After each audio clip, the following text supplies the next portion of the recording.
Merci, Présidente. Messieurs les ministres de l'Agriculture et de l'Intérieur, pollution persistante de l'eau, de l'air et des sols, bouleversement des écosystèmes, impact sur la biodiversité, disparition de 80% de population d'insectes en 30 ans, en particulier des abeilles, et de 30% des oiseaux. C'est le bilan des pesticides pour notre environnement, bilan documenté dans un rapport scientifique commun INRAE-IFREMER. Cancer, lymphome, maladie de Parkinson, stérilité, malformation, troubles cognitifs, pathologies respiratoires. C'est le bilan des pesticides pour notre santé, bilan documenté dans 2 rapports scientifiques de l'INSERM.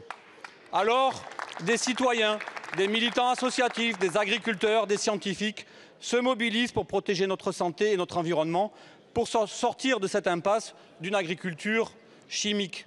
Quand, dans le marais Poitevin, ils dénoncent l'accaparement de la ressource en eau, vous inventez la cellule de gendarmerie Déméter. Vous mobilisez sans délai des milliers de gendarmes, des caméras de surveillance, des traceurs GPS, des écoutes téléphoniques, des comparutions immédiates.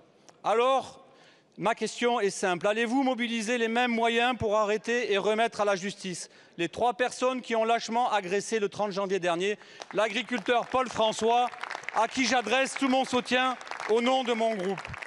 Paul François est cet agriculteur qui, après 15 ans de procédure, a fait condamner Bayer Monsanto pour intoxication. Il a été ligoté et obligé à boire une substance inconnue par 3 personnes qui l'ont menacé et violenté, clairement en lien avec son combat contre les firmes chimiques. Messieurs les ministres, combien de temps pour une réaction de votre part et la mobilisation des moyens indispensables pour que l'impunité de cette agression ne soit pas une option envisageable? Je vous remercie. La parole est à Monsieur Gérald Darmanin, ministre de l'Intérieur et des Outre-mer. Merci Madame la Présidente, Mesdames et Messieurs les députés. Monsieur le député, je crois qu'avec le ministre de l'Agriculture, on peut évidemment que, comme vous, condamner les violences contre cet agriculteur qui a en effet été victime d'une agression à son domicile à Bernac le 30 janvier dernier. Il a en effet, comme vous l'avez dit, été ligoté et par un ou plusieurs individus, il a été fortement menacé.